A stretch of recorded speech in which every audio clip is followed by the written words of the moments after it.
चलिए देखना, फिजिक्स में अपन लोगों ने प्रैक्टिस स्टार्ट की थी और केवल एक ही प्रैक्टिस कर पाए थे। अब बाकी की प्रैक्टिस हम आपको रिकॉर्ड फॉर्म में देंगे। जो जो जितनी भी प्रैक्टिस रह जाएगी, ये आपका जो भी केमिस्ट्री का प्रैक्टिस रहेगी, केमिस्ट्री की जो प्रैक्टिस रहेगी वो भी इसी रिकॉर्ड फॉर्म में आपको दे देंगे।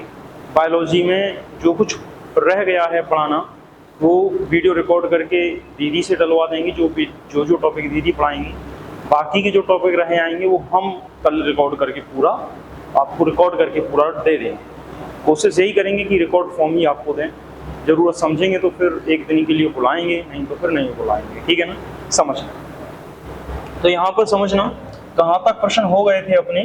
तो अपने जो प्रश्न हो गए थे, कहने का मतलब है कि माध्यम से ध्वनि, माध्यम में यानी कि माध्यम में ध्वनि तरंगों की प्रकृति कैसी होती है।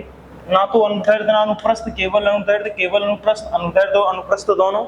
तो कहने का मतलब है यहाँ पर माध्यम में जो ध्वनि तरंगों की प्रकृति होगी, वो माध्यम में ध्वनि तरंगों की प्रकृति कैसी होती है। ध्वनि तरंगों को चलने के लिए माध्यम की आवश्यकता होती है। तो जो है वो आपकी केवल और केवल क्या रहेगी, अनुदैर्ध्य। क्योंकि अनुप्रस्थ ध्वनि तरंग जो है वो आपकी कौन कौन रहेंगी, प्रकाश तरंगें हुई, विद्युत चुंबकीय तरंगें हुई, अवरक्त विकिरण हुआ, ये सारी की सारी जो है वो आपकी किसके अंतर्गत आती है, मुख्य रूप से विद्युत चुंबकीय और प्रकाश तरंगें, ये जो है वो किसके अंतर्गत आती हैं, अनुप्रस्थ तरंगों के अंतर्गत जो है वो आती हैं। बाकी की जो तरंगें आती हैं वो आपकी जो ध्वनि तरंग रहेगी, वो चाहे परासरप हो, चाहे अपसरप हो, चाहे आपकी कोई भी हो, ये सारी की सारी क्या रहती हैं, आपकी अनुदैर्ध्य तरंग के अंतर्गत जो है वो काउंट की जाती है। ठीक है, अब अगला प्रश्न लेते हैं। बताइए जरा, एक एंगस्ट्रॉम का मान होता है, हम बताते हैं जरा एक बार आप कोशिश कीजिए कि एंगस्ट्रॉम का मान क्या होता है।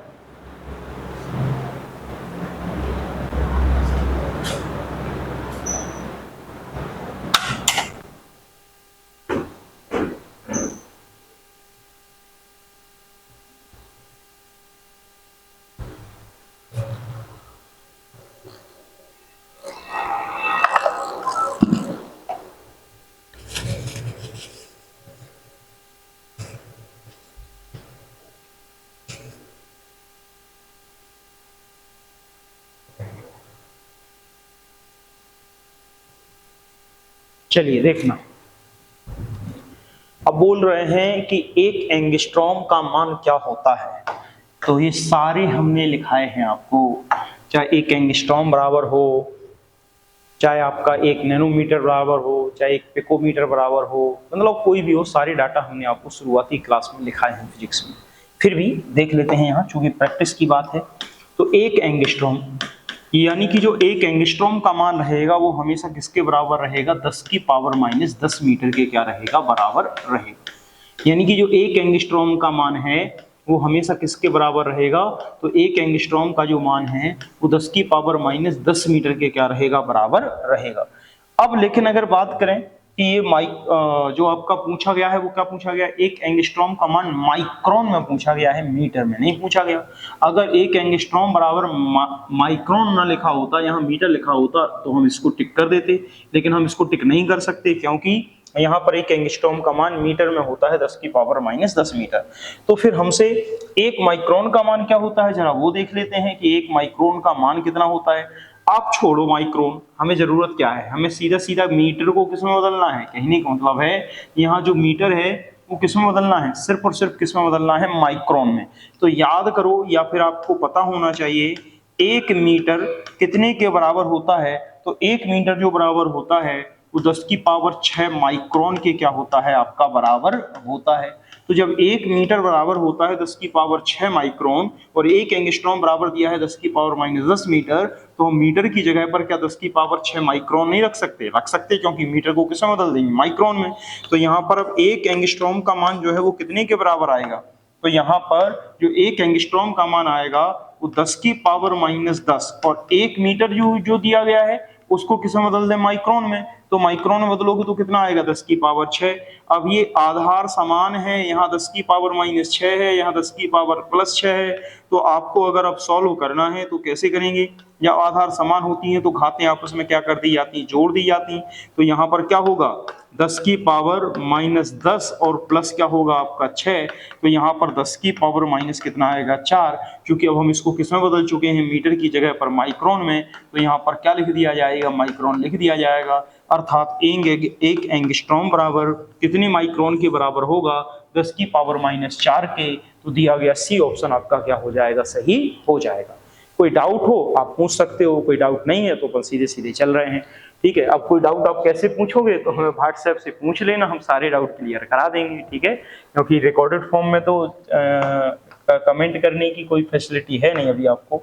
चलिए, ध्वनि तरंग की चाल अधिकतम होती है, तो ध्वनि तरंग की चाल अधिकतम होती है किसमें, निर्वात में होती, जल में होती, वायु में होती कि इस्पात में होती, ये पूछा गया है।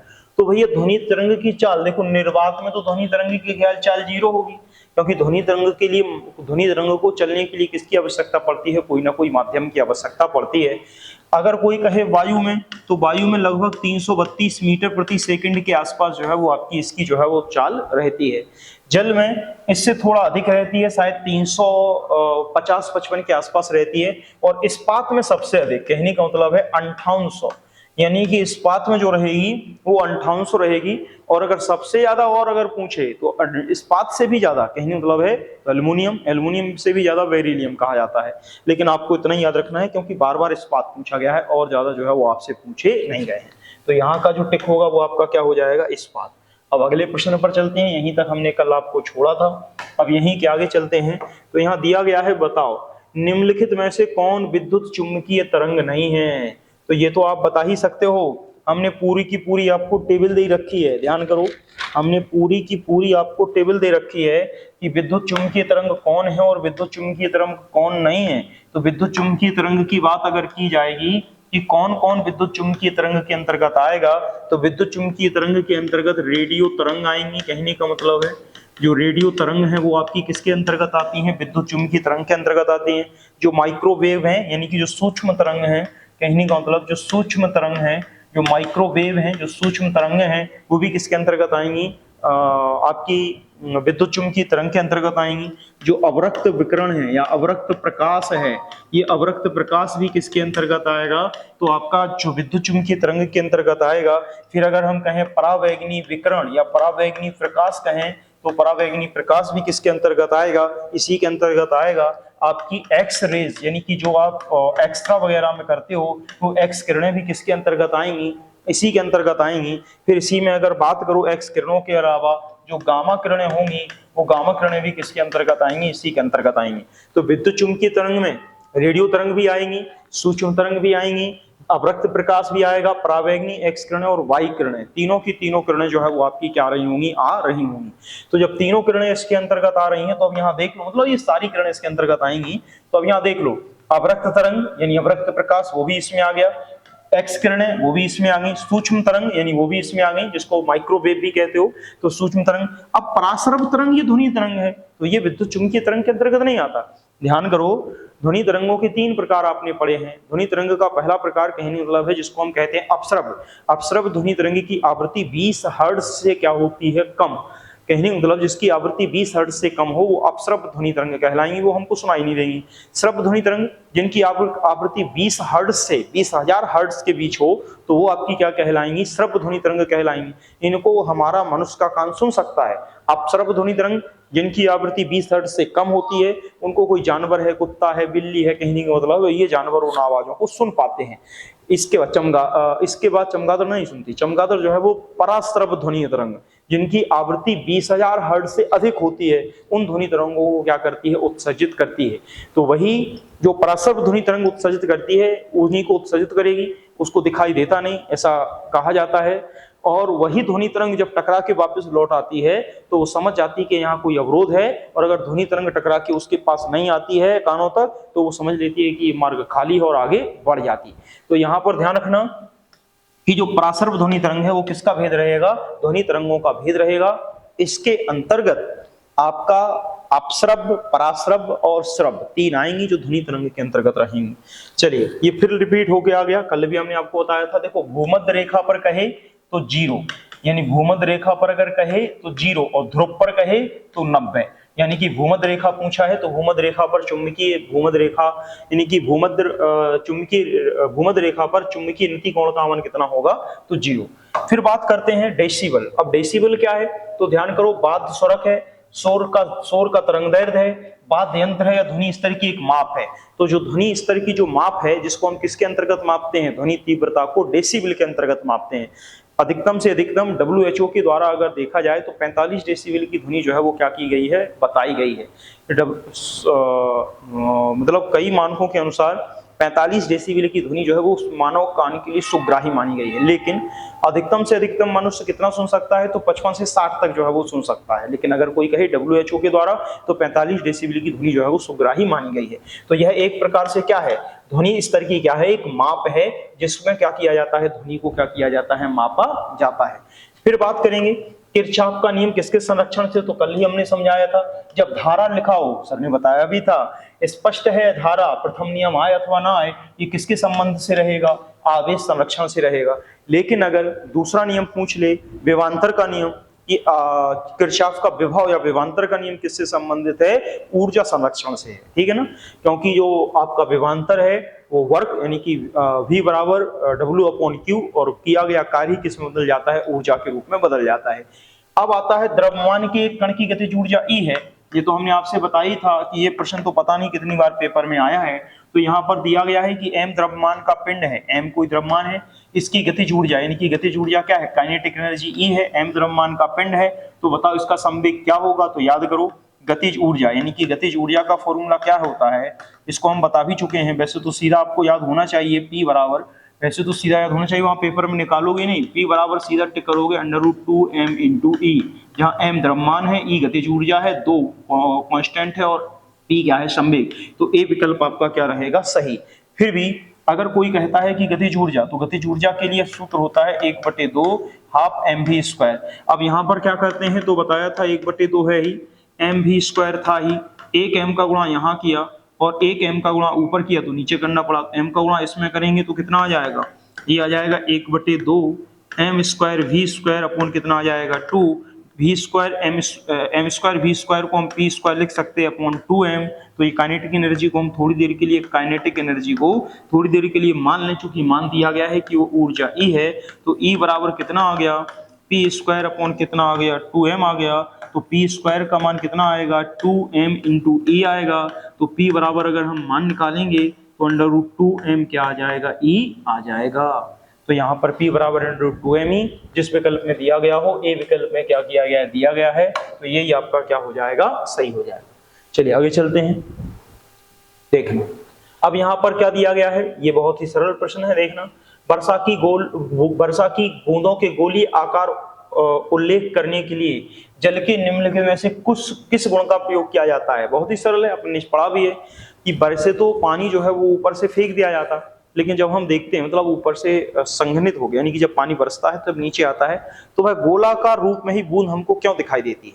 तो गोलाकार रूप में बूंद के दिखाई देने का कारण यही है कि जो बूंद है हमको गोल दिखाई देगी, उसका रीजन सिर्फ एक है कि हर द्रव्य अपने आकार को कम करने की कोशिश करता है, और किसी भी द्रव्य के अपने आकार को कम करने की कोशिश ही क्या कहलाती है, तनाव। यानी कि उसमें क्या आएगा, उसके सभी सरफेस एरिया पर एक तनाव उत्पन्न होगा कि वो अंदर की ओर अपने आप को क्या करेगा, समाहित करने की कोशिश करेगा। उसको ही हम क्या बोलते हैं, पृष्ठ तनाव बोलते हैं। तो ये आप क्या रखोगे, याद रखोगे कि जब भी कभी इस प्रकार के प्रश्न आए तो ध्यान रखना, वर्षा की वो बूंदें को गोल होने का कारण क्या होता है, आपका पृष्ठ तनाव होता है।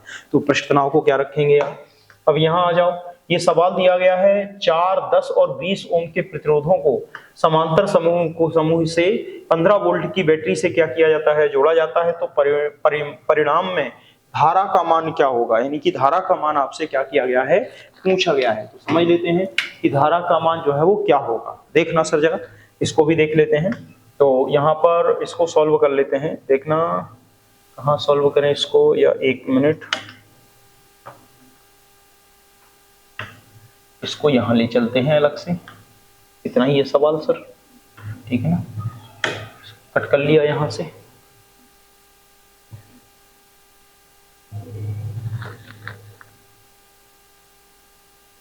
चलिए 1 मिनट ऊपर ही ले चल रहा है।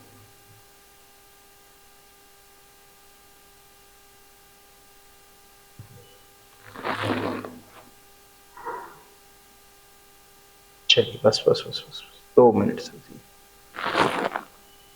चलिए ये है सवाल, कह रहे हैं कि 10 ओम, 4, 10 और 20 ओम के प्रतिरोधों को समांतर समूह में, अब समांतर समूह में कैसे जोड़ोगे, ऐसे,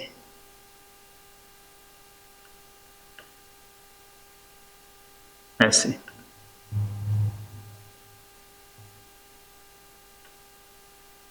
ये जोड़ दिया है समांतर समूह में, ठीक है। अब यहां पर एक बैटरी लगा दी 15 वोल्ट की, तो 15 वोल्ट की क्या लगा दी, बैटरी, और यहां पर जो है वो कितना है, ये 4 ओम है, ये आपका कितना दिया गया है, 10 ओम दिया गया है, ये कितना दिया गया है आपका 20 ओम दिया गया है, ये दिया गया है। अब 4 ओम, 10 ओम, 20 ओम की ये क्या दी गई है, आपके प्रतिरोध दिए गए हैं समांतर क्रम। समांतर क्रम में ऐसे ही होता है, जिसमें धारा बटे वो समांतर क्रम, जिसमें धारा ना बटे वो श्रेणी क्रम। तो यहां पर जब जोड़ दिया गया है तो ध्यान करो, हमने आपसे कहा था कि जब भी कभी आर इक्विवेलेंट यानी कि आर तुल्य प्रतिरोध पूछा जाए किसके लिए, समांतर क्रम के लिए, तो जितने प्रतिरोध दिए गए हैं R1, R2, R3, तो उन तीनों को क्या कर देंगे 1/R1 प्लस 1/R2 प्लस 1 क्या कर देंगे R3 कर देंगे। अब यहाँ पर 1/R1, R1 का मतलब क्या दिया गया है 4, प्लस R2 का मान कितना दिया गया है 10, प्लस R3 का मान कितना दिया गया है 1/20, और 1/R इक्विवेलेंट की वैल्यू क्या कहलाएगी, ये कहलाएगी। अब 1/R इक्विवेलेंट की वैल्यू ये कहलाई है, तो इसी को हम सॉल्व कर लेते हैं कि 1/R इक्विवेलेंट की वैल्यू कितनी आएगी, तो 1/R इक्विवेलेंट की वैल्यू 4, 10 और 20 का एलसीएम कितना आएगा 20, 4 का भाग 20 में दोगे 5 बार, 10 का भाग 20 में दोगे 2 बार, 20 का भाग 20 में दोगे 1 बार, कितना आया 5, 2, 7 और 1, 8। तो यहां से लिख सकते हैं कि कितना आएगा 8 बटे कितना आएगा 20। तो यहां से जो मान निकला है 1/R इक्विवेलेंट का मान कितना आया है 8 बटे कितना आया है 20। अब यहां से 4 से काट दो 2, 4 से काटो 5, तो R इक्विवेलेंट का मान कितना आएगा 2/5। अब R इक्विवेलेंट का मान 2/5 है, तो R इक्विवेलेंट क्या होगा, ये पलट जाएगा, यानी 5 ऊपर आ जाएगा और 2 कहां आ जाएगा नीचे। तो 1/R इक्विवेलेंट बराबर 2/5, तो R इक्विवेलेंट बराबर क्या होगा 5/2 के रूप में जो है वो जाना जाएगा। अब जब 2 के रूप में जाना जाएगा तो यहाँ पर ये R इक्विवेलेंट का मान कितना आया है, R यानी तुल्य प्रतिरोध जो आया है वो 5/2 आया है। जब तुल्य प्रतिरोध 5/2 आया है तो आपसे पूछा जाए कि धारा क्या होगी, तो धारा बराबर क्या होता है V बराबर I इंटू R इक्विवेलेंट। अब R इक्विवेलेंट का मान दिया है, V का मान कितना दिया है 15 volt, I into R, R equivalent का मान कितना हो जाएगा 5/2। तो अब यहां से मान निकाल दो, 5 से 15 काटोगे 3 बार, I का मान 3 में 2 का गुणा हो गया, तो I का मान कितना हो गया 6, यानी कि जो I का मान होगा वो कितना होगा आपका 6। तो I का मान 6 किसमें दिया गया है 6 एम्पियर, ए विकल्प में क्या किया गया है आपका दिया गया है। तो बड़े आसानी से आप क्या कर सकते हो आंसर तक पहुंच सकते हो, ठीक है। जब समझ में ना आए तो एक बार फिर से रिपीट करके देखो, समझ में आएगा। अब आप हमसे पूछ तो अभी सकते नहीं कि कैसे क्या हुआ। चलिए अब इधर बताओ, तो इसका आंसर कौन बताएगा कि ध्वनि की चाल अधिकतम किसमें होगी, ये दोबारा से रिपीट हुआ प्रश्न है, बोलिए सर। यार गर्मी नहीं लग रही यहाँ तो।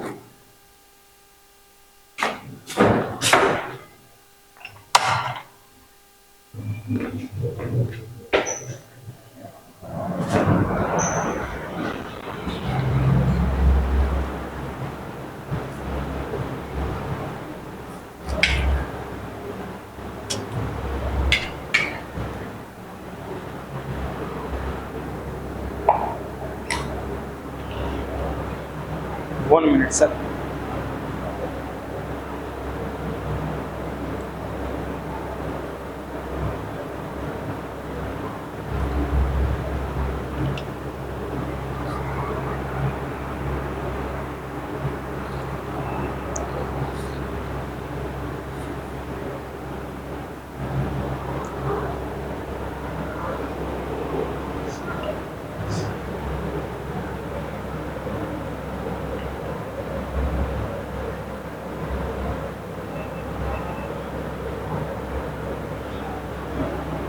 चलिए तो यहाँ थे हम, पूछ रहे थे आपसे कि बताइए ध्वनि की चाल अधिकतम होगी किसमें, तो ये प्रश्न रिपीट है, किसमें होगी? इस्पात में। समय बर्बाद नहीं करना है। चलिए, कांच की एक छड़ को रेशम से रगड़ते हैं तो तब इस पर किस प्रकार का आवेश उत्पन्न होता है? ये एक पॉइंट है, इसको थोड़ा सा समझ लेते हैं, ठीक है ना। ये एक पॉइंट है जो आपसे हो सकता पेपर में पूछ ले, तो इस पॉइंट को हम आपको यहाँ समझा देते हैं। कहने का मतलब क्या, ये घर्षण वाले घर्षण से नहीं है, ये विद्युत स्थितिकी वाले टॉपिक से प्रश्न लिया गया है। और विद्युत स्थितिकी वाले टॉपिक से क्या प्रश्न है? आवेशन की प्रक्रिया, आवेशन की प्रक्रिया। अब बात करेंगे कि आवेशन की प्रक्रिया क्या है या आवेशन की प्रक्रिया किसे कहते हैं। तो आवेशन की प्रक्रिया की 3 विधियां हैं। आवेशन की प्रक्रिया की 3 विधियां, ध्यान रखना। आवेशन का मतलब है कि हम किसी दूसरी वस्तु को किस किस प्रकार से चार्ज दे सकते हैं। तो चार्ज देने की 3 विधियां, वो 3 विधियां कौन कौन सी हैं? पहली विधियां है घर्षण द्वारा। पहली विधि है घर्षण द्वारा, कि हम जो है वो चार्ज एक तो घर्षण द्वारा दे सकते हैं। दूसरी विधि इसी की क्या है? कहने का मतलब है एक घर्षण द्वारा है, तो दूसरी है आवेशन द्वारा। आवेशन का मतलब है यानी कि एक तो हम इसको रगड़ेंगे, ये घर्षण हो गया। आवेशन का मतलब है कि हम एक प्लेट को कोई आवेश दे देंगे, अगर प्लस प्लस प्लस आवेश दिया गया है, उसके बगल में अगर दूसरी प्लेट देंगे तो वह आवेश स्वतः उस पर क्या हो जाएगा? आपका चला जाएगा। कहने का मतलब है उस विधि को हम क्या कहते हैं? आवेशन, यानी कि आवेशन कहें या चालन द्वारा आवेशन कह दो। चालन द्वारा आवेशन समझा रहे हैं हम, इसको भी समझा रहे हैं, चालन द्वारा आवेशन। तो चालन द्वारा आवेशन ये दूसरा है। और तीसरा टाइप इसी में क्या आता है? तीसरा टाइप इसी में क्या आता है? तीसरा टाइप आता है आपका, ध्यान करो, जिसको हम प्रेरण कहते हैं, प्रेरण द्वारा। प्रेरण अभी बता रहे सर प्रेरण क्या है, देख 1 मिनट में आप समझ जाओगे, बस केवल सुनना है। अच्छा, पीछे से ही ले लेते हैं। कहने का मतलब है यहाँ पर क्या किया गया है? यहाँ पर क्या किया गया है? चालन द्वारा आवेशन किया गया है। यहाँ पर प्रेरण द्वारा आवेशन किया गया है। यहाँ पर घर्षण द्वारा आवेशन किया गया है। अब घर्षण क्या है? घर्षण का मतलब है जब आप वस्तु को क्या करो, एक दूसरे में रगड़ो, उसको ही तो घर्षण कहेंगे। तो वस्तु में रगड़ने का मतलब है जब भी कोई 2 कुचालक वस्तुओं को क्या करोगे? आपस में रगड़ोगे। कहने का मतलब है यहाँ पर हम बता देते हैं आपको, देखना, तीनों की तीनों अलग है। जब 2 वस्तुओं, जब 2 कुचालक वस्तुओं, जब 2 कुचालक वस्तुओं को आपस में रगड़ो, रगड़ो का मतलब है उसको घर्षण कराओ। तो जब 2 कुचालक वस्तुओं में आपस में आप रगड़ोगे तो निश्चित सी बात है कि उनके चार्ज एक दूसरे पर क्या होंगे? स्थानांतरित। होता क्या है? इलेक्ट्रॉन हमेशा, कहने का मतलब है जो आपका इलेक्ट्रॉन है वो आपका मूव करता है, कम कार्यफलन वाली वस्तु से वो अधिक कार्यफलन वाली वस्तु पर चला जाता है। आपको ये कार्यफलन क्या है तो क्या करना आपको डिटेल जान के, कहने का मतलब हमारा ये है। कार्यफलन का मतलब फंक्शन, यानी कि जो विभव है उससे लिया गया है, कहने का मतलब है। तो अपन को वो नहीं पढ़ना है, अपन को सीधा याद रखना है कि जब 2 कुचालक वस्तुओं को आपस में रगड़ा जाएगा तो जो इलेक्ट्रॉन रहेगा वो इलेक्ट्रॉन कहाँ मूव करेगा? यहाँ पर है कम कार्यफलन वाली कोई वस्तु, कम कार्यफलन वाली वस्तु कोई, और यहाँ दूसरी तरफ है अधिक कार्यफलन वाली वस्तु, अधिक कार्यफलन वाली कोई वस्तु। तो ये जो इलेक्ट्रॉन है वो कहाँ से कहाँ मूव होगा? कम कार्यफलन से अधिक कार्यफलन की ओर। तो जब कम कार्यफलन से अधिक कार्यफलन की ओर मूव होगा उसको ही हम क्या कहेंगे? आवेशन की प्रक्रिया कहेंगे। इसमें दोनों वस्तुओं पर विपरीत आवेश आएंगे। ध्यान रखना, कैसे उदाहरण ले लेते हैं। ये 3 उदाहरण ही पेपर में पूछे जाते हैं, उदाहरण 1, उदाहरण 2, उदाहरण 3। बस ये 3 एग्जाम्पल आप याद रखोगे तब भी आपका काम हो जाएगा। जो आपसे पेपर में पूछा जाएगा वो कहेंगे कांच की छड़, यानी कि कोई कांच की छड़ है, इसको हम किसके साथ रगड़ें? इसको सिल्क के कपड़े के साथ रगड़ें। सिल्क का कोई कपड़ा ले लिया, उसके साथ हम क्या कर रहे हैं? रगड़ रहे हैं। तो सिल्क का कोई कपड़ा है, उसके साथ इसको रगड़ा जा रहा है। तो इस कांच की छड़ पर कौन सा आवेश आएगा और सिल्क की छड़ पर कौन सा आवेश आएगा? कहने का मतलब है ये पूछा जाता है। तो ये कांच की जो छड़ है, जब इसको रगड़ा जाएगा तो ये जो है वो कम कार्यफलन वाली है, और जो सिल्क है वो अधिक कार्यफलन वाली है।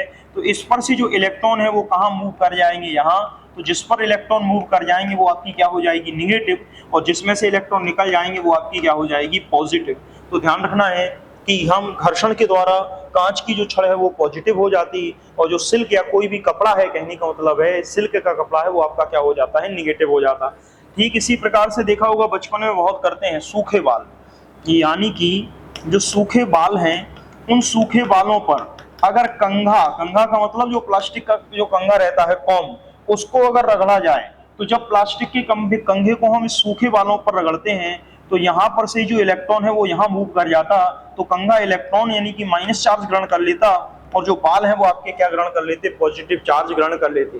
देखते हैं कि बचपन में बहुत प्रयोग करते थे, कंघे की जगह पर हम प्लास्टिक जो स्केल आती थी, कहने का मतलब है प्लास्टिक की, उसको रगड़ते थे और फिर हम उसको कागज को क्या करते थे, चिपकाने की कोशिश करते थे।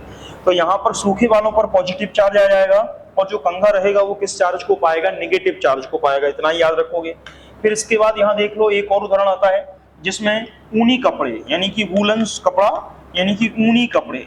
अब ऊनी कपड़े को किससे रगड़ा जाए, तो इसमें प्लास्टिक की रॉड पर रगड़ा जाए, यानी ऊनी कपड़े को प्लास्टिक की रॉड यानी कि प्लास्टिक की रॉड पर रगड़ा जाए, प्लास्टिक की रॉड पर रगड़ा जाए। तो जब ऊनी कपड़े को प्लास्टिक की रॉड पर रगड़ा जाएगा, या हो सकता एवोनाइट की छड़ कह दे, एवोनाइट की छड़ कह दे, तो जब एवोनाइट की छड़ कह दे या प्लास्टिक रॉड कह दे तो यहां पर जब इस पर रगड़ा जाएगा तो ये आपका क्या हो जाएगा, निगेटिव, और ये आपका क्या हो जाएगा, पॉजिटिव। तो इतनी ही बातें वो आपसे पूछता है, पेपर में सिर्फ यहां से पूछा गया है। हाँ, यहां से अगर कुछ प्रश्न पूछ ले तो हम यहां भी क्लियर कर लेते हैं कि अगर इसकी जगह पर वो यहां से भी प्रश्न पूछ लें तो वो भी हम क्लियर कर लेंगे ताकि कोई आपको डाउट ना रहे। तो यहाँ पर जो आपका कहा जाएगा कि चालन द्वारा, तो चालन द्वारा बात कर लेते हैं कि चालन द्वारा कैसे होगा, चालन द्वारा आवेशन कैसे होगा। तो चालन द्वारा आवेशन ले लेते हैं, जब आवेशित वस्तु को किसी उदासीन वस्तु के संपर्क में रख दिया जाए, कहने का मतलब है जब आवेशित वस्तु को, अब इसमें कोई आवेशित वस्तु होगी, उस आवेशित वस्तु को उदासीन वस्तु के संपर्क में रख दोगे, उदासीन वस्तु के संपर्क में रख दोगे, तो जब आवेशित वस्तु उदासीन वस्तु के संपर्क में आएगी तो कोई अगर आवेश दिया गया है जिस पर मान लो इस पर पॉजिटिव चार्ज है, तो ये अगर पॉजिटिव चार्ज है, आवेशित वस्तु है और इसको किसी उदासीन वस्तु पर रखोगे तो पॉजिटिव चार्ज वहां पर क्या हो जाएगा, आपका ट्रांसफर हो जाएगा। किस पर, उदासीन वस्तु पर। तो ध्यान रखना है इस उदासीन वस्तु पर जो इस पर जो पॉजिटिव चार्ज है वही चार्ज किस पर आ जाता है, फिर इस उदासीन वस्तु पर भी वही चार्ज आ जाता है। तो यहाँ पर ध्यान रखना, घर्षण के द्वारा हमेशा विपरीत चार्ज आएगा, अगर एक पर प्लस है तो दूसरे पर माइनस आएगा। आवेशन के द्वारा, जब चालन द्वारा आवेशन किया जाए तो इसमें एक वस्तु को जिस पर पॉजिटिव चार्ज दिया है उसको किसी दूसरी वस्तु के संपर्क में रख देंगे जिस पर उदासीन चार्ज है, तो फिर वो आपका इसमें संपर्क में आने की वजह से, संपर्क में आने की वजह से ध्यान रखना, ये भी संपर्क में आया है, रगड़ा गया है, इसको संपर्क में सिर्फ रखा गया है, रगड़ा नहीं गया है, तो ये जो है वो अपना पॉजिटिव चार्ज किसको दे देगा, उदासीन वस्तु को दे देगा। तो दोनों पर आपका क्या हो जाएगा, पॉजिटिव चार्ज जो है वो आपका क्या हो जाएगा। कहीं मतलब है कोई धातु का गोला है वो आपका क्या है, उदासीन है, अगर कोई धनावेशित छड़ है उसके संपर्क में रख दो तो उस धातु के गोले पर भी कौन सा चार्ज आ जाएगा, पॉजिटिव चार्ज जो है वो आपका आ जाएगा। फिर इसके बाद एक और दिया गया है प्रेरण, प्रेरण और समझ लेते हैं। इसमें संपर्क नहीं, यानी कि प्रेरण की पहली ही कंडीशन है जो पेपर में अगर आपसे पूछ ले तो इसमें है बिना स्पर्श किए किसके माध्यम से आवेश एक से दूसरे पर लाया जा सकता है, तो बिना स्पर्श किए, ध्यान रखना, बिना स्पर्श किए, बिना स्पर्श किए प्रेरण के द्वारा एक धातु पर से आवेश दूसरी धातु पर लाया जा सकता है। जैसे कि सपोज दैट ये कोई आपकी क्या हो गई, प्लेट हो गई, इस प्लेट को किसी दूसरी प्लेट के क्या रख दिया है, संपर्क में रख दिया है, यहाँ पर कुछ ज्यादा ही बड़ी बन गई, तो एक प्लेट को दूसरी प्लेट के संपर्क में रख दिया। अब यहाँ पर हमने जोड़ा नहीं, सिर्फ संपर्क में रखा, इस प्लेट को हमने पॉजिटिव चार्ज दे दिया सपोज दैट, तो जब इसके सामने इसको रखोगे तो इसके सामने जो है वो पॉजिटिव चार्ज जो है वो क्या होगा, बाहर उस तरफ भागेगा और नेगेटिव चार्ज इसके सामने आ जाएगा। तो हमने यहाँ पर देखा होगा संधारित्र में प्रयोग करते थे इसको कि एक प्लेट को अगर पॉजिटिव चार्ज दिया जाए और दूसरी तरफ यानी कि उस तरफ प्लेट के सामने रख दिया जाए तो जो पॉजिटिव चार्ज रहेगा वो पॉजिटिव चार्ज को रिपल्स करेगा, तो पॉजिटिव चार्ज विपरीत तरफ जाएगा, कहीं को मतलब है पॉजिटिव चार्ज विपरीत तरफ जाएगा और इसके सामने जो है वो क्या रहेगा, नेगेटिव चार्ज जो है वो आ जाएगा। जबकि यहाँ पॉजिटिव है तो यहाँ पर क्या आ जाएगा, आपका नेगेटिव चार्ज जो है वो सामने आ जाएगा। इसको ही हम क्या कहेंगे, प्रेरण द्वारा क्या किया जाएगा, इसका आवेश जो है वो चेंज किया जाएगा। तो बस इतना याद रखना है। चलिए अब यहां आ जाओ। अब बताओ कि एक कांच की छड़ को जब रेशम से रगड़ते हैं, तो कांच की छड़ आ गई और रेशम से रगड़ रहे हैं, तो रेशम अधिक कार्य फलन वाला है तो इलेक्ट्रॉन उस पर चला जाएगा, तो रेशम नेगेटिव है और कांच की छड़ पॉजिटिव। तो इसमें किस प्रकार का आवेश उत्पन्न होगा, किस पर, यानी कि जब कांच की छड़ को एक रेशम से रगड़ते हैं तब इस पर किस प्रकार का आवेश होगा। भाई किस पर होगा आप कहो, तो भैया कांच की छड़ को ही तो रगड़ रहे रेशम पर, तो कांच की छड़ को जब रेशम पर रगड़ोगे तो कांच की छड़ में कौन सा आवेश आएगा, नेगेटिव चार्ज नहीं आ जाएगा। कहने का मतलब है कि कांच की छड़ पर जो चार्ज आ जाएगा वो क्या आ जाएगा, नेगेटिव चार्ज आ जाएगा, सॉरी नेगेटिव चार्ज नहीं आ जाएगा, पॉजिटिव चार्ज आ जाएगा, क्योंकि रेशम के कपड़े पर कौन सा चार्ज आएगा, नेगेटिव, और जो कांच है वो, क्योंकि कांच पूछा है, देखना जब कांच की एक छड़ को रेशम से रगड़ते हैं तब, तो कांच की छड़ को रगड़ रहे हैं ना, तो कांच पर पूछा गया है, नहीं दिया है, फिर भी यही उसका मतलब निकलता है कि तब इस पर का मतलब जब कांच को रगड़ा जा रहा है तो इस पर किस प्रकार का आवेश आएगा। चलिए अब कर लोगे। अगर छड़ का पूछते तो कहने का मतलब है कांच की छड़ को जब रेशम पर पूछते तो ऋणावेश पूछते, ठीक है। चलिए, एक घूमते हुए समतल दर्पण पर आपतित किरण 60 अंश का कोण बनाती है तो परावर्तन कोण का मान क्या होगा, ये आपसे पूछा गया है। यहाँ पर मान लिया कि ये कोई क्या है, एक आपका समतल है, यहाँ पर को क्या हो गया, एक आपका समतल है। इस समतल पर ये मान लिया है कि ये आपका क्या है, अभिलंब है, ठीक है ना, ये अभिलंब है। इस समतल पर क्या की जा रही है, इस एंगल पर कोई किरण को क्या किया जा रहा है, आपतित, तो हमने ये मान लिया है। अब इस पर कोई किरण क्या की जा रही है, इस प्रकार से आपतित की जा रही है। अब वो कह रहे हैं कि अगर इस किरण पर आपतित की जा रही तो समतल दर्पण पर आपतित किरण 60 का कोण क्या कर रही है, आंतरित कर रही है। वो कह रहे हैं तो परावर्तन कोण क्या होगा, जबकि घूमता हुआ है ये समतल दर्पण, यानी कि समतल दर्पण को क्या किया जा रहा है, घुमाया जा रहा है। तो आप ये सोचोगे ये वो वाला केस नहीं है कि जब आप जो आपका कहने का मतलब है जब आपतित किरण को इतने डिग्री से घुमा दिया जाए तो परावर्तित किरण कितने डिग्री से घूम जाएगी, ये वो वाला सवाल नहीं है सर। यहाँ पर जो सवाल है, एक घूमते हुए समतल दर्पण पर आपतित किरण अगर 60 का कोण बनाती है तो परावर्तन कोण होगा, कहने का मतलब आपतित किरण इस पर अध्यारोपित की जाएगी तो परावर्तन किरण भी तो 60 अंश पर ही परावर्तित होगी, क्योंकि समतल के घूमने से इस पर कोई प्रभाव नहीं पड़ने वाला, क्योंकि अभिलंब है और अभिलंब से इसका क्या लिया जाता है, कोण लिया जाता है। तो ये समतल यानी कि एक प्लेट है, उसको आप घुमाते रहो, आपतित किरण पड़ रही है तो परावर्तित भी क्या होगी, उसी एंगल पर क्या हो जाएगी, रिफ्लेक्ट हो जाएगी, तो 60 अंश ही इसका क्या रहेगा, मान रहेगा। चलिए आगे चलते हैं। अच्छा, इसकी पीडीएफ ले लेते हैं दूसरी बार, वो चूंकि हट गई। चलिए देखना,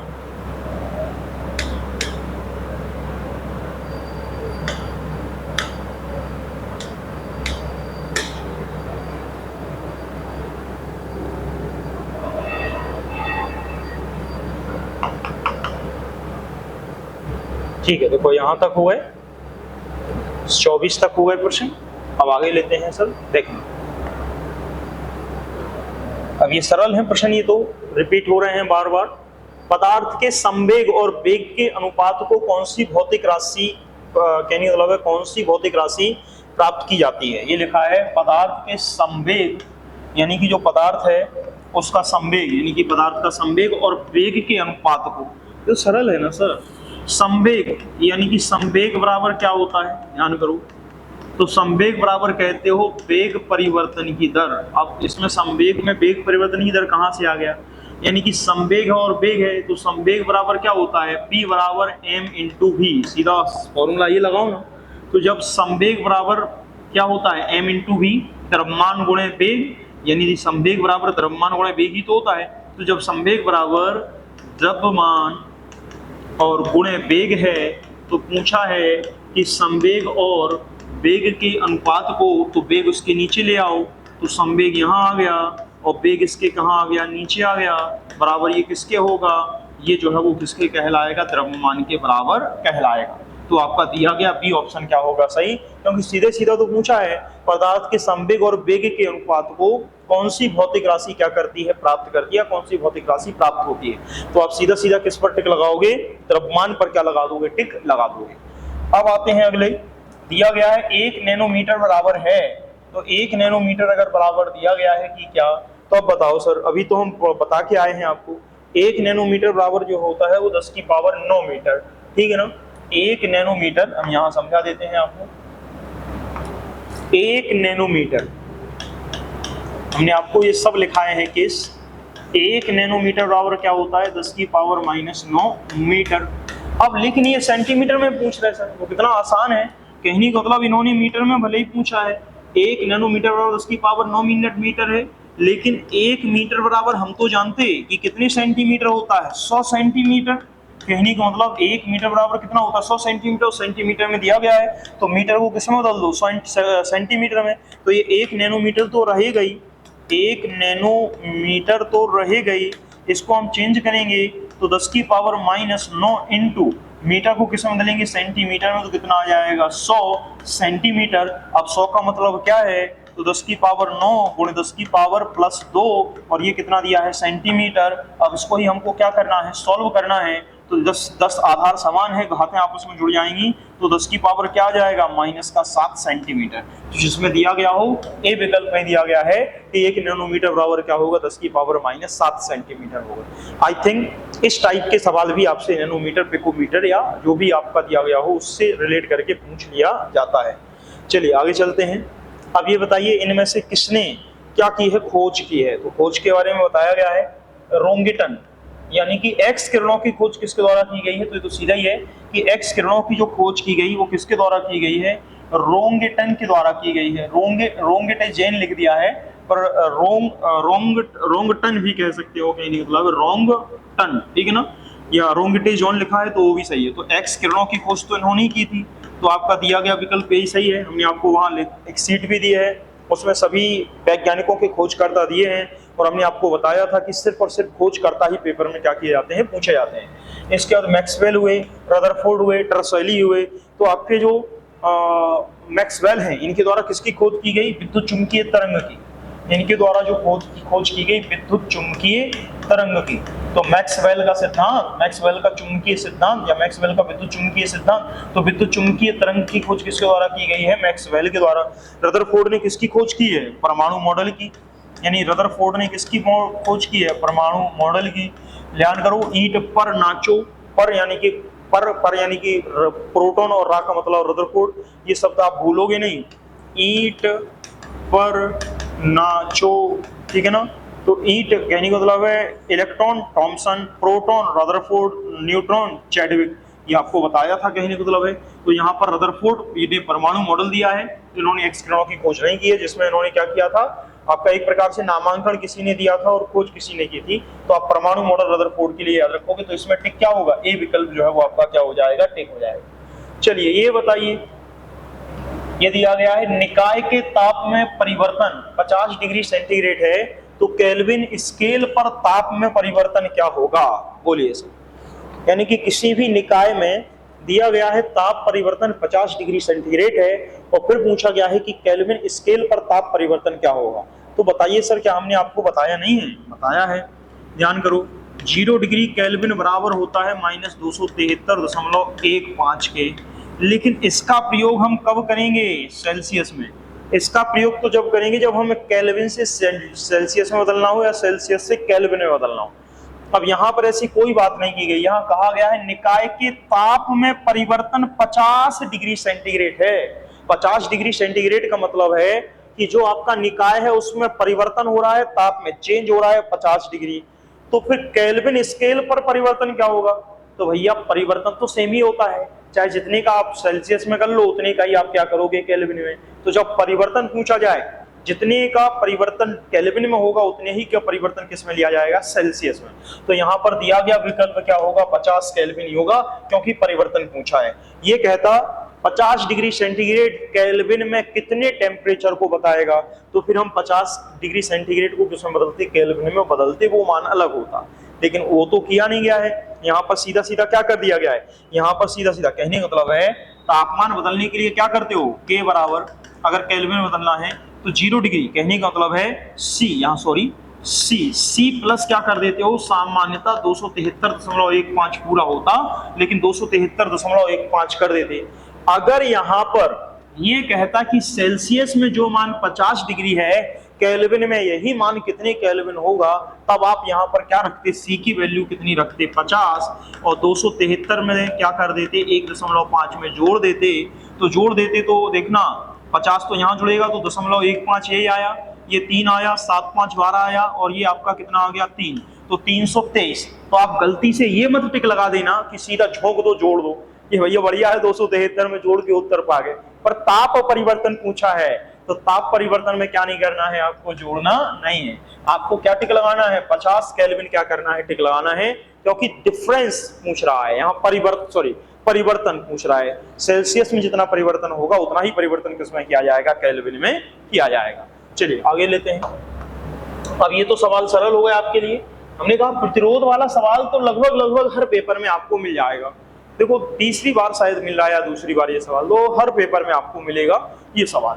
दिया गया है 3 तार जिनका प्रतिरोध क्रमशः 1 ओम 2 ओम 3 ओम है, समांतर क्रम में जोड़े गए हैं, परिपथ का तुल्य प्रतिरोध, यानी कि जब समांतर क्रम में जोड़े जाएंगे तो ऐसे ही तो जुड़ेगा समांतर क्रम, ध्यान करो ऐसे ही जुड़ेगा समांतर क्रम की नहीं, यानी कि 1 ओम 2 ओम 3 ओम, यानी कि जो प्रतिरोध जोड़े गए हैं वो 1 ओम 2 ओम 3 ओम के क्या किए गए हैं, आपके जोड़े गए हैं। तो तुल्य प्रतिरोध चाहिए तो समांतर क्रम में क्या होता है 1/R इक्विवेलेंट बराबर, समांतर क्रम में हो तो 1/R1 या स्मॉल कर लो कैपिटल 1/R2 प्लस 1/R3।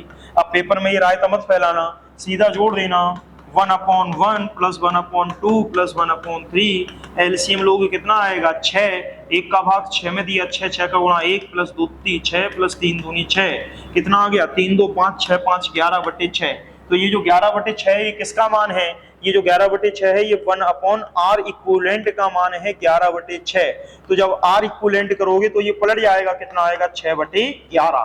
तो दिया गया सी विकल्प आपका क्या है, सही है, 6/11 आपका क्या होगा आंसर होगा, किसके रूप में, तुल्य प्रतिरोध के रूप में। बात समझ पाई कि नहीं, शायद आप हमारी बात समझ रहे हो सर जी, शायद समझ में आ रही होगी बातें, ठीक है ना। चलिए देखते हैं, आइए अब यहां समझिए, ये दिया गया है किसी ध्वनि की चाल भी और गैस के परम ताप में संबंध, और हमने आपसे कहा था कि अधिकतर जो है वो आपके इसी टाइप पर आपसे सवाल जो है वो बनते हैं, जहां जहां से हमने आपको बताए हैं वहीं वहीं से सवाल बन देंगे सर, और ये मतलब टॉप मोस्ट है, लेकिन चूंकि पढ़ाना इसलिए पूरा पड़ता है, पता नहीं कहां से क्वेश्चन पूछ रहे हैं। तो यहाँ पर देखना किसी गैस में ध्वनि की चाल भी और गैस के परम ताप T में क्या दिया गया है, संबंध पूछा गया है कि संबंध बताओ। तो यहाँ की अगर बात करेंगे कि गैस में ध्वनि की चाल भी है और गैस के परम ताप T में संबंध क्या दिया गया है, तो वैसे तो सीधा ही ध्यान करो, टेम्परेचर के समानुपाती होता है, कहने का मतलब उसका वेग। तो वैसे अगर आप सीधा निकालेंगे तो भी directly proportional to under root के अंदर क्या होता है, टी होता है। तो दिया गया सी विकल्प तो सीधा ही सही है, लेकिन फिर भी अगर आप समझना चाहो तो हमने आपको एक फॉर्मूला बताया होगा, और नहीं बताया होगा तो बताया था। गैसों के लिए अलग अलग, सबके लिए अलग अलग होता है, लेकिन चूंकि पूछा ही गया है सिर्फ गैस के लिए ही पूछता है वो आपके पेपर में, तो गैस के लिए रहता है gamma R T upon M W. यहाँ एम डब्ल्यू का मतलब क्या है, मॉलिक्यूलर वेट, अणुभार, क्योंकि यूपी टेट में अणुभार से भी प्रश्न करके पूछा है, जब ताप को कांस्टेंट कर दे, ठीक है ना। तो जब ताप को कांस्टेंट कर देगा तब अणुभार से आधार से प्रश्न जो है वो बना है। अब ये गामा क्या है, ये गामा जो होता है ये विशिष्ट ऊष्माओं का अनुपात होता है, यानी कि Cp अपॉन Cv। तो उन विशिष्ट ऊष्माओं का अनुपात हमेशा क्या रहेगा, समान, इससे हमें मतलब नहीं है। R क्या रहता है, R रहता है सार्वत्रिक गैस नियतांक, इसका मान भी हर गैस के लिए समान रहेगा, तो इससे भी हमें कोई मतलब नहीं, कांस्टेंट हो गया। यानी सीधा सीधा क्या बच गया है, अंडर रूट टी अपॉन क्या बच गया है, एम डब्ल्यू। ये एम डब्ल्यू को इसलिए लिखा है जानबूझ के, मॉलिक्यूलर वेट एक रहेगा ना अणुभार गैस का। तो भी जो है वो किसके समानुपाती होगा, परम ताप यानी कि टी के क्या होता है, अंडर रूट के समानुपाती। तो यहाँ पर भी अणुभार छोड़ दो तो ये अंडर रूट टी के क्या कहलाएगा, समानुपाती कहलाएगा। इसको हो सकता वो ऐसे भी लिख दें, कैसे, स्क्वायर करो तो भी स्क्वायर बराबर क्या होगा, टी। जो भी विकल्प में दिया गया हो, अभी तो फिलहाल यही विकल्प में दिया गया है, तो आपके लिए यही क्या होगा, उत्तर सही होगा, ठीक है। चलिए आगे चलते हैं। अब ये तो हमने कितनी बार कहा कि पूर्ण आंतरिक परावर्तन की ही कंडीशन आपसे पूछी जाएगी। पूर्ण आंतरिक परावर्तन कब होता है, जब प्रकाश की किरण सघन माध्यम से विरल माध्यम में क्या कर रही हो, प्रवेश कर रही हो। तो सघन माध्यम से विरल माध्यम क्या है, अब देख लो इसको तो चेक ही कर लो। वायु क्या है विरल, जल क्या है सघन, तो ये तो विरल से सघन में कर रही है, ये हमारा विकल्प नहीं है। यहां पर दिया गया है क्या, जल से कांच, तो जल की अपेक्षा कांच जो है वो अधिक सघन है, तो भी यहां पर माध्यम क्या हुआ, कम सघन से और अधिक सघन हो रहा है, सघन से विरल नहीं हो रहा है, तो ये भी हमारा आंसर नहीं होगा। फिर इसके बाद दिया गया है वायु से कांच, तो वायु का मतलब क्या है, वायु विरल है और कांच जो है वो आपका और सघन है, तो ये भी नहीं हुआ। तो कांच से सघन, कांच जो है वो आपका सघन माध्यम है, उसकी अपेक्षा जल जो है वो आपका क्या है, उसकी अपेक्षा विरल है, तो यही केस आपका क्या रहेगा, पूर्ण आंतरिक परावर्तन के लिए क्या होगा, आपका बनेगा। आप भी जानते हो, कहने का मतलब यहाँ पर एक वो लेते थे हम, और यहाँ पर माध्यम क्या रखते थे, सघन माध्यम रखते थे, यहाँ पर माध्यम क्या रखते थे, विरल माध्यम रखते थे, ये अविलंब खींच देते थे, कहते थे अविलंब से कोई प्रकाश की किरण थीटा कोण पर क्या हो रही है, आपतित, या आई कोण पर हो रही है आपतित, जिसको इंस्टेंट एंगल कहते थे। अब जब ये विरल माध्यम में जाएगी तो अविलंब से दूर हट जाएगी, हम कहते थे अगर इसी एंगल को और झुका दिया जाए, कहने मतलब है और अधिक बढ़ाया जाए, तो ठीक आई का आपतित कोण का वह मान जिसके लिए यह जो आपका कोण है, कहने का मतलब है ये क्या हो जाए, रेखा जो है वो पूर्ण रूप से क्या होने लगे, उसी एंगल पर परावर्तित होने लगे, तो उसको हम क्या कहते हैं, पूर्ण आंतरिक परावर्तन। लेकिन जब एक सीधी रेखा बनाए तो वह कोण क्या कहलाता है, क्रांतिक कोण कहलाता है, क्रिटिकल कोण। वो भी याद रखना कि क्रिटिकल कोण कब होगा, जब रेखा जो है वो आपतित किरण क्या हो जाए, आपतित किरण अभिलंब से 90 के अंश पर क्या कर जाए, निकल जाए, या एक सरल रेखा के रूप में क्या कर जाए, निकल जाए। तो यहाँ पर तो कांच से जल ही विकल्प आपका क्या दिया गया है, सही दिया गया है। चलिए आगे चलते हैं, एक और सवाल दिया गया, उसकी चर्चा कर लेते हैं। हमने कहा था ये तो यूपी टेट में कई बार पूछा गया है, एम द्रव्यमान के एक कण का संवेग p है, इसकी गतिज ऊर्जा का मान क्या होगा, ये आपसे क्या किया गया है, पूछा गया है। तो गतिज ऊर्जा की बात कर लेते हैं, जरा बताओ। वैसे तो सीधे बता रहे होगे कि द्रव्यमान m है, कण का संवेग p है, गतिज ऊर्जा क्या होगी, तो p²/2m होगी। अब इसमें p²/2m दिया नहीं है, तो देख लेते हैं हम कि कुछ गड़बड़ तो नहीं है, विकल्प में गड़बड़ ही होगी। आपको जो हमने सीट दी थी आप उसमें देखना, विकल्प में जो है वो इसमें गड़बड़ मिल रही है, तो विकल्प में आपको मैं सही दिया होगा। तो नहीं, ये तो यही दिया गया है p1/2m। चलिए एक मिनट हम चेक करते हैं, सॉल्व ही कर लेते हैं, देखना कैसे। तो हम सॉल्व करेंगे, तो गतिज ऊर्जा यानी कि गतिज ऊर्जा मान ली E थोड़ी देर के लिए, और संवेग जो है वो क्या मान लिया है, P × V। अच्छा सॉरी एक मिनट, गतिज ऊर्जा ½ mv², यही करते हैं। तो यहाँ पर ½ m यानी कि mv², यानी कि m का गुणा तो क्या आ जाएगा ½ और क्या आ जाएगा m² v²/m। तो इससे हम क्या कर देंगे 1/p²/2m। तो अब यहाँ पर p²/2m ही होना चाहिए, तो गतिज ऊर्जा जो है वो E = p²/2m होगी। अब p²/2m तो कहीं दिया नहीं गया है, तो p²/2m देख लेते हैं सर, एक मिनट, इसमें कुछ गलत छपा होगा, निश्चित सी बात है सर, एक मिनट चेक कर लेते हैं सर जी, बिल्कुल गलत छपा होगा सर।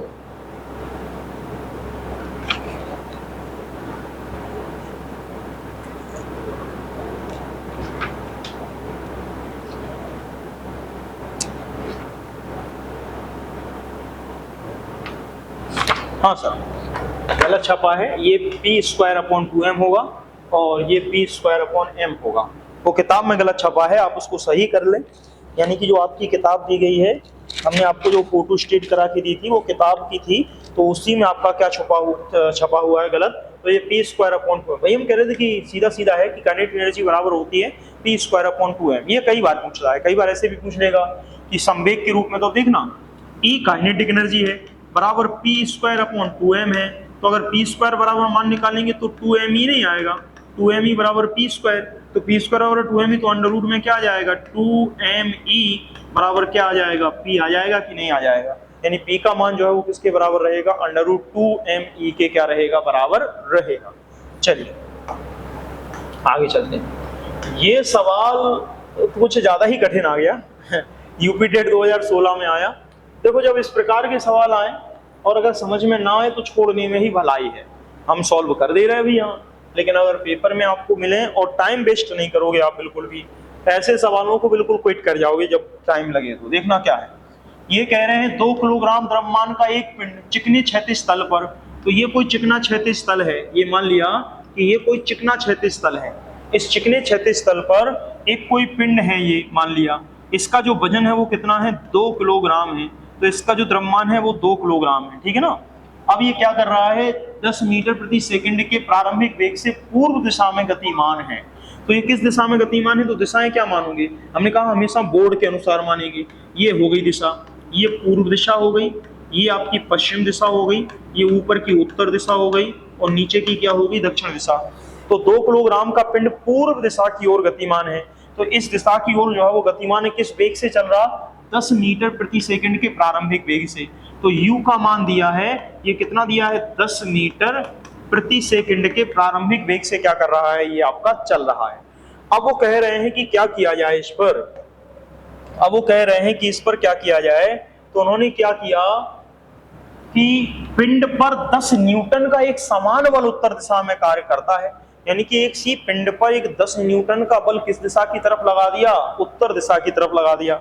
उत्तर दिशा का मतलब ऊपर की ओर क्या कर दिया, एक बल लगा दिया, एक बल लगा दिया जो कहां की ओर काम कर रहा है, उत्तर की ओर काम कर रहा है। अब बताओ सर, ये पिंड खिसक रहा था इस दिशा की ओर, इस पर बल लगा दिया उत्तर की ओर, कह दिया है कि ये चिकने, ये ध्यान रखना, चिकने क्षैतिज तल पर खिसक रहा, और चिकने क्षैतिज तल पर खिसक रहा है, इसका मतलब इस तल में कोई फ्रिक्शन नहीं है, कोई घर्षण नहीं है, और कोई घर्षण नहीं है तो इसका जो वेग का मान है वो कम नहीं होगा, क्योंकि यहाँ पर किसी प्रकार के कोई मंदन का काम नहीं रहा, क्योंकि यहाँ पर जो त्वरण कह दिया है वो क्या कह दिया है, शून्य है। क्यों, क्योंकि चिकना तल बना दिया।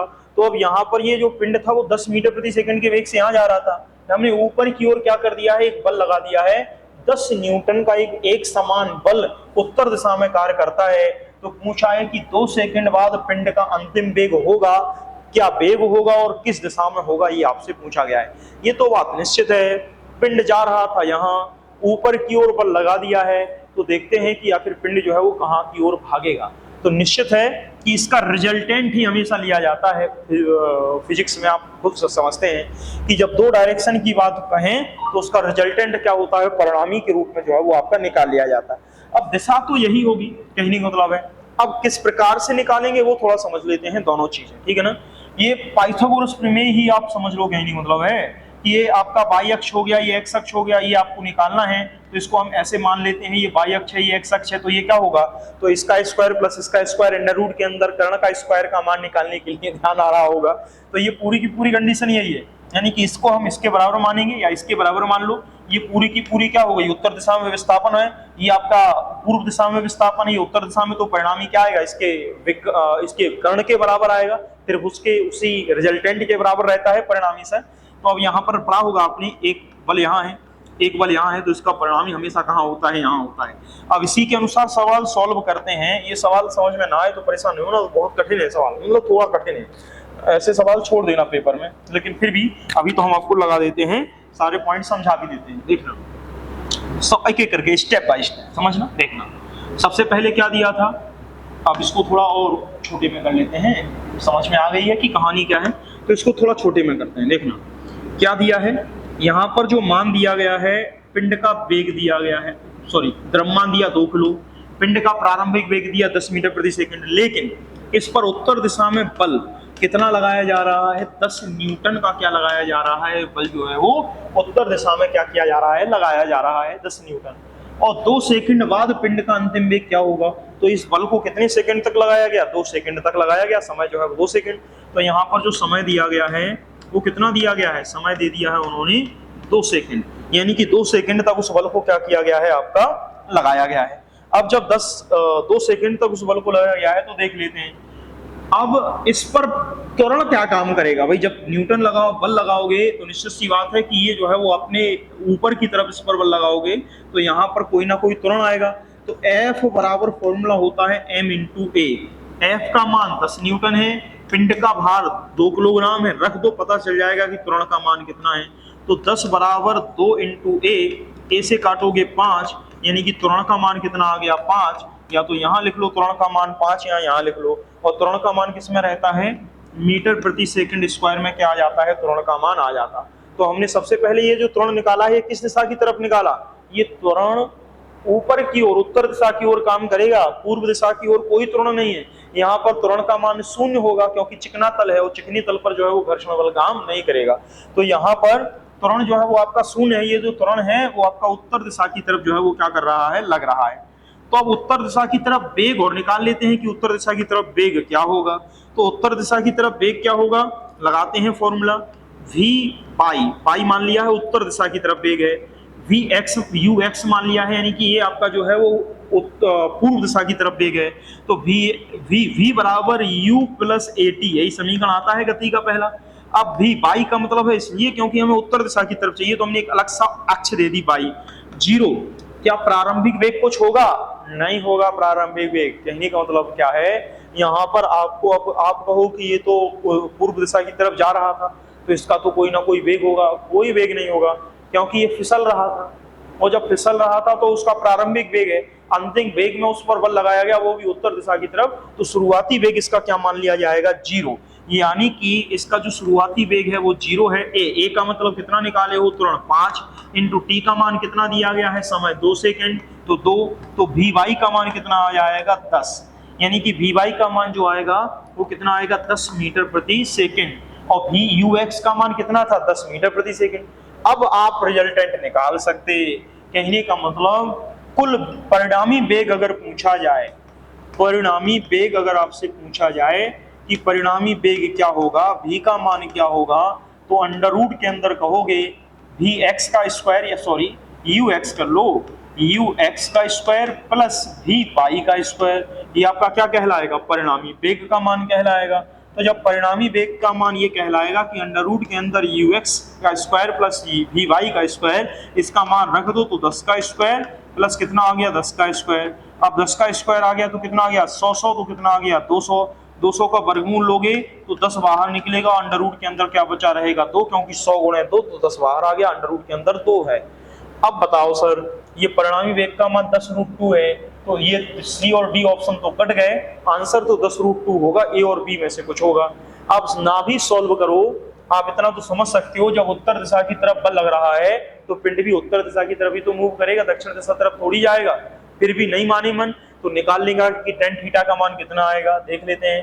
तो tan थीटा कैसे निकालते हैं, tan थीटा कैसे निकालते हैं, थीटा का जो मान होगा वो ये y अक्ष अपॉन x अक्ष, यानी कि tan थीटा y अक्ष ये है और x अक्ष ये है, तो y अक्ष यानी कि tan थीटा बराबर क्या आएगा, y अपॉन x। और y का मतलब क्या, y में कितनी दूरी चली है, तो y में जो दूरी चली है वो भी 10 किलोमीटर, यानी कि v y upon u x. तो वी वाई भी 10 है और यू एक्स भी 10 है, 10 से 10 कट गया, tan थीटा बराबर कितना आया है, 1। अब tan थीटा बराबर 1 है, तो 1 जो है वो tan में किसकी वैल्यू रहती है, 45 की। थीटा से थीटा कट गया, थीटा का मान 10 से 10 कट गया, थीटा का मान कितना आ गया, 45। तो अब 45 कहाँ की ओर होगा, चूंकि 45 मान है तो ऊपर की ओर होगा।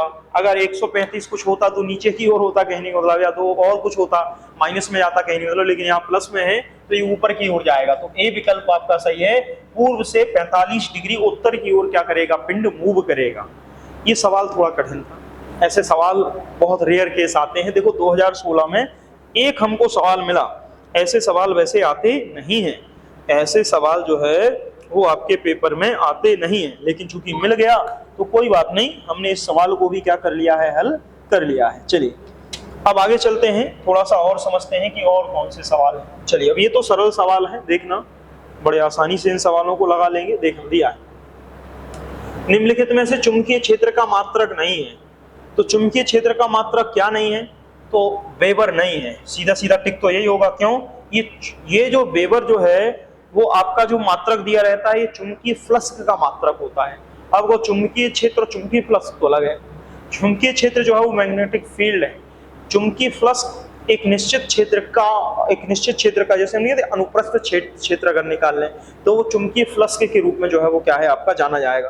तो अब यहाँ पर हम चुंबकीय फ्लक्स की बात कर लेते हैं, या सॉरी चुंबकीय क्षेत्र की बात नहीं कर रहे, क्योंकि इतना डिटेल आएगा नहीं। आप केवल 2 पॉइंट लिख लो जहां से पेपर में बार बार आपसे पूछा जाएगा। तो चुंबकीय क्षेत्र,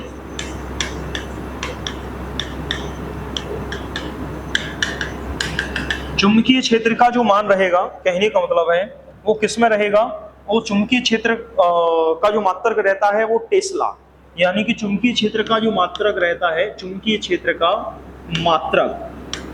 क्षेत्र का जो मात्रक है वो रहता है आपका टेस्ला, और एक टेस्ला ही बराबर होता है वेबर प्रति मीटर स्क्वायर। एक टेस्ला बराबर ही होता है वेबर प्रति मीटर स्क्वायर। तो ये दोनों के दोनों चुंबकीय क्षेत्र के ही तो मात्रक हुए, वेबर प्रति मीटर स्क्वायर और टेस्ला। अब टेस्ला चुंबकीय क्षेत्र का मात्रक है और वेबर प्रति मीटर स्क्वायर भी चुंबकीय क्षेत्र का मात्रक है। लेकिन इसी चुंबकीय क्षेत्र का अगर सीजीएस मात्रक पूछा जाए, ये तो ऐसा ही मात्रक है, कहने का मतलब है ये जो टेस्ला और वेबर प्रति मीटर स्क्वायर है ये ऐसा ही मात्रक है। ये कैसा मात्रक है? ऐसा ही मात्रक है। किसका? चुंबकीय क्षेत्र का। तो सीजीएस मात्रक क्या है? चुंबकीय क्षेत्र का जो सीजीएस मात्रक होगा वो आपका गॉस, नाम सुना होगा, गाउस या गॉस, ये लिखा भी है गॉस या गाउस, ठीक है, गॉस लिखा हो या ऐसे गाउस लिखा हो। तो चुंबकीय क्षेत्र का जो सीजीएस में मात्रक होगा वो गाउस आएगा या गॉस आएगा, चुंबकीय क्षेत्र का मात्रक, ठीक है ना। तो यहाँ पर चुंबकीय क्षेत्र का मात्रक टेस्ला, जिसको वेबर प्रति मीटर स्क्वायर कहते हैं, सीजीएस का मात्रक गॉस या गाउस कहा जाता है। इसी को आप देखना अब क्या कहा गया है यहाँ पर, तो अब आप समझ गए हैं, वेबर प्रति मीटर स्क्वायर है, गॉस है, टेस्ला है, जो वेबर है वो किसका है? चुंबकीय फ्लक्स का है। तो ये वेबर जो मात्रक है वो चुंबकीय किसका है? फ्लक्स का है, चुंबकीय फ्लक्स का है, ये आप याद रखोगे। चलिए आगे चलते हैं। अब ये बताने की अच्छा नहीं, ये तो बताने की जरूरत है हमें। चलिए, तो यहाँ पर पूछा है सामान्य ताप पर ध्वनि की चाल अधिकतम होगी। तो सामान्य ताप पर ध्वनि की चाल किसमें अधिकतम होगी? तो समान ताप पर, जब ताप समान दिया हो, हमने आपको बताया था। तो ध्यान करो, अभी हाल गैस के लिए लिखा है ना, समान ताप पर ध्वनि की चाल ज्ञात कीजिए। तो ये गैस के केस के ही लिए आपको क्या करना पड़ेगा? यहाँ निकालना पड़ेगा। तो गैस के केस के लिए निकाल लेते हैं, बड़ा आसान है। हमने आपको फॉर्मूला भी बताया है कि वेग बराबर, यानी कि वेग बराबर क्या रहता है? अंडर रूट के अंदर gamma R T upon M W का मतलब है मॉलिक्यूलर वेट। तो यहाँ पर चर्चा करते हैं और बता देते हैं कैसे लगेगा ये।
चलिए देखना, 1 मिनट सर जी, हम सॉल्व करते हैं।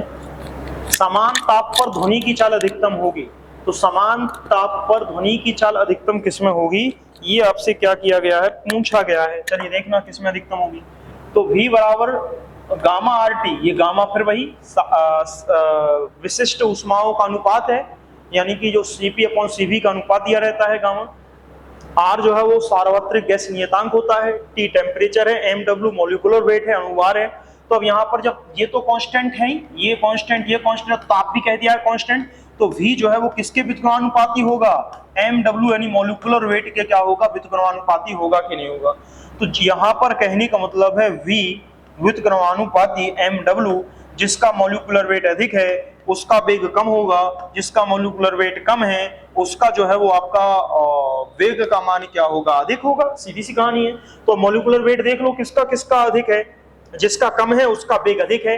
तो गैस का मॉलिक्यूलर वेट, हाइड्रोजन 2 यानी कि 2 गुणे 1, ऑक्सीजन 16, 8 दूनी 16, नाइट्रोजन 7 दूनी 14 यानी कि मॉलिक्यूलर वेट 14।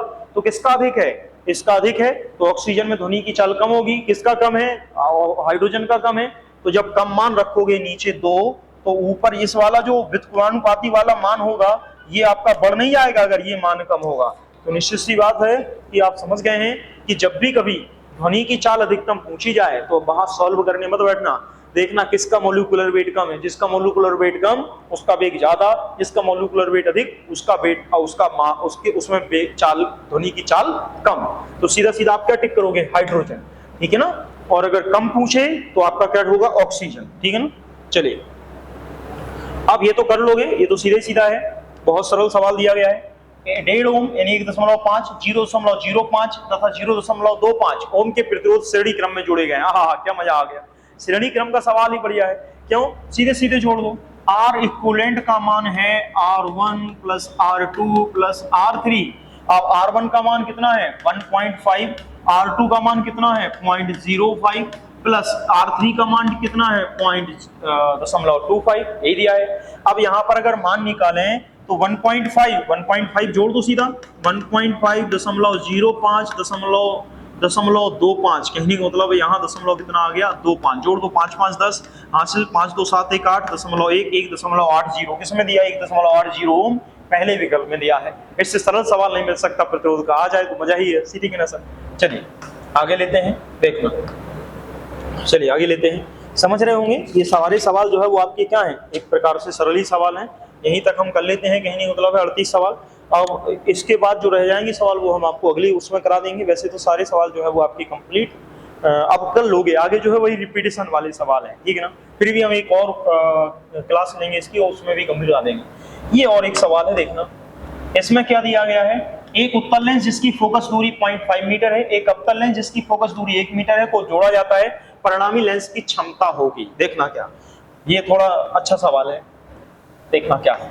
यहाँ पर कह रहे हैं कि ये इस तरफ ले लेते हैं, दो लेंस हैं, एक उत्तल है और एक अवतल है, और फिर कह रहे हैं दोनों को जोड़ रहे हैं तो परिणामी लेंस की क्षमता। सबसे पहले तो ये बताओ लेंस की क्षमता क्या, क्या फॉर्मूला हमने नहीं बताया है, बताया है। लेंस की क्षमता P बराबर होता है 1/f, लेकिन f उस टाइम दिया गया हो मीटर में, लेकिन अगर सेंटीमीटर में होगा तो मीटर को सेंटीमीटर में बदल दोगे तो 100/f। ध्यान रखना, अगर मीटर में नहीं है तो 100/f, फिर ये 100 किस में होगा, सेंटीमीटर में होगा सर जी, क्योंकि यहाँ f जो मीटर में है इस मीटर को बदलोगे तो f जो है वो किस में पहुंच जाएगा, सेंटीमीटर में, तो 100/f होगा। तो सेंटीमीटर में 100/f, लेकिन मीटर में 1/f। अब वहां कहीं देख रहे हो आप मीटर दिया है तो इसका हम प्रयोग करेंगे नहीं, हम सिर्फ प्रयोग किसका करेंगे, तो मीटर वाले का करेंगे। तो मीटर वाले का प्रयोग करते हैं। क्या दिया गया है, लेंस की क्षमता। तो अब देखना दोनों के लिए अलग अलग। उत्तल लेंस के लिए जो आपकी फोकस दूरी रहती है वो हमेशा क्या रहती है, ऑलवेज विल बी पॉजिटिव। तो कितना रहेगा 0.5 मीटर, यानी कि ये फोकस दूरी दी गई है 0.5 मीटर, तो ये प्लस में होगी फोकस दूरी उत्तल लेंस के लिए। अवतल लेंस के लिए फोकस दूरी किस में होती है, माइनस में होती है। तो यहाँ पर उत्तल लेंस के लिए फोकस दूरी प्लस 0.5 मीटर है, तो P बराबर क्या आएगा 1/f, और f किस में रखेगा, प्लस में, तो 1/ प्लस का 0.5। अब 0.5 का दशमलव हटाओगे 0, 5 से 2 काट दिया 10, अब यानी कि 5 से 10 को 2 बार काट दिया। अब ये जो क्षमता का मान आएगा ये हमेशा आता है डायोप्टर में, या तो D से लिख दो या डायोप्टर लिख दो, ठीक है ना, डायोप्टर लिख दो, ठीक है ना। तो ये हमेशा D यानी कि D लिखा रहेगा या डायोप्टर लिखा रहेगा, जैसे ये ना डायोप्टर, तो क्षमता का जो मात्रक है वो डायोप्टर रहता है। अब यहाँ पर अगर कहा जाए अवतल लेंस के लिए, अभी देखना अभी आंसर नहीं आया है, अवतल लेंस के लिए, तो अवतल लेंस के लिए P का मान क्या होगा 1/f, लेकिन अवतल लेंस है तो माइनस का चिन्ह होगा, क्योंकि अवतल लेंस के लिए फोकस दूरी किस में रहती है, माइनस में। अब इसको आप सॉल्व करेंगे तो सॉल्व करेंगे कितना आएगा 1/-f का मान कितना दिया गया है, 1 मीटर है फोकस दूरी, तो 1, तो रिजल्टेंट कितना आया -1, और ये भी क्या रहेगा आपका डायोप्टर में आएगा। ये -1 है, ये +1 है, तो अब लेंस की क्षमता क्या है, दोनों को जोड़ दोगे वही तो लेंस की क्षमता कहलाएगी। तो हम लेंस की क्षमता निकालेंगे, यानी कि लेंस की क्षमता, तो लेंस की क्षमता निकालेंगे तो इसको P1 और P2 मान लो, तो P1 प्लस P2 दोनों को जोड़ दोगे, यानी इसको P1 मान लो इसको P2 मान लो, तो P1 का मान है 2, P1 का मान है -1, 1 डायोप्टर जो है वो आपका, या D सीधा लिख दो 1 डायोप्टर या D। तो 1 डायोप्टर जो है वो किस विकल्प में दिया गया है, पहले A वाले विकल्प में दिया गया है, तो आपका 1 डायोप्टर क्या होगा, आंसर होगा। समझ रहे होंगे आप बात को। चलिए यहाँ आ जाओ, ये तो सीधा ही देखते कर दो। न्यूनतम ताप संभव है, बताओ न्यूनतम ताप क्या संभव है। तो ध्यान करो 0 डिग्री केल्विन बराबर होता है -273.15 डिग्री सेंटीग्रेड। तो भैया ये परम शून्य ताप है 0 डिग्री केल्विन, इससे नीचे तो जा नहीं सकता। और इसमें दिया गया है क्या, 0 केल्विन तो कहीं दिया नहीं गया है, तो माइनस में क्या दिया गया है 273.15 भी नहीं दिया, 273.273 दिया गया है, तो सीधा सीधा माइनस का 273 आपका क्या होगा, आंसर होगा। तो अब रुक जाते हैं सर, बाकी के सवाल जो है वो आप कर लेंगे, नहीं करेंगे तो फिर हम करा देंगे। अब ये देख रहे हो वही सवाल है, जैसे दिया गया है इनमें से कौन सी विधि सांद्रण की विधि नहीं है, सांद्रण यानी कि कौन सी विधि जो है वो सांद्रण ही लिखा है, एक बार चेक कर लें कहीं गलत तो नहीं छप गया। एक मिनट, तो इसमें जो है वो आपकी सांद्रण ही होगा सर जी, एक मिनट, हाँ सांद्रण ही है, कौन सी विधि, सांद्रण की विधि नहीं है। तो देखो फेन प्लवन विधि है, चुंबकीय विधि है, गुरुत्वीय पृथक्करण विधि है, ये सारी की सारी सांद्रण की विधियां हैं। लेकिन इसमें अगर देखा जाए तो निस्तापन, ये जो निस्तापन है ये धातु निष्कर्षण, यानी कि यह एक प्रकार के धातु निष्कर्षण की प्रक्रिया है कि निस्तापन के तहत धातु का क्या किया जाता है, निष्कर्षण किया जाता है। जबकि फेन प्लवन विधि हो, चुंबकीय विधि हो, ये आपकी गुरुत्वीय पृथक्करण विधि हो, इन सभी के द्वारा क्या किया जाता है, अशुद्धि को क्या किया जाता है, अलग किया जाता है। तो कौन से सांद्रण को मतलब अशुद्धि को अलग करना, तो ये पहली विधि है फेन प्लवन, दूसरी है चुंबकीय विधि और तीसरी है गुरुत्वीय पृथक्करण विधि। चलिए इसके बाद ये तो सरल है, पृथ्वी के केंद्र पर किसी पिंड का भार कितना होता है, तो पृथ्वी के पिंड पर जो भार रहेगा वो हमेशा क्या रहेगा, 0 रहेगा, ठीक है ना। अब इसके बाद यहाँ नहीं है, ध्रुवों पर जाओगे तो ध्रुवों पर थोड़ा सा कम, ध्रुवों पर थोड़ा सा कम।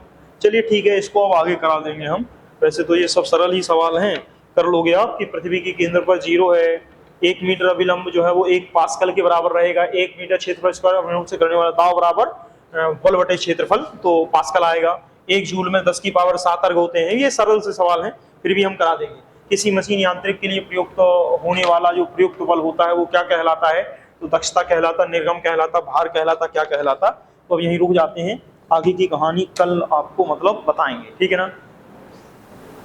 देखो सर, कोशिश करेंगे अगर ऑफलाइन पॉसिबल हो पाया जानकारी लेके, नहीं तो फिर ऑनलाइन ही आपको लेना पड़ेगा, ठीक है ना। मतलब क्या करें सर, मजबूरी है, क्योंकि सर बड़ी समस्याएं हैं, क्योंकि बड़ी बड़ी कोचिंग जब मानक को पूरा नहीं कर पा रहे हैं तो हम तो छोटी कोचिंग चलाते हैं, मतलब छोटी कोचिंग है अपनी, तो छोटी कोचिंग में तो मानक संभव ही नहीं है, आप भी जानते हो। वैसे भी वास्तविक मानक पर तो कोई भी कोचिंग जो है वो नहीं उतर पाएगी, रियलिटी यही है। अभी 20-25 दिन रहेगा, ये तो निश्चित सी बात है, 15-20 दिन ज़्यादा ही रहेगा।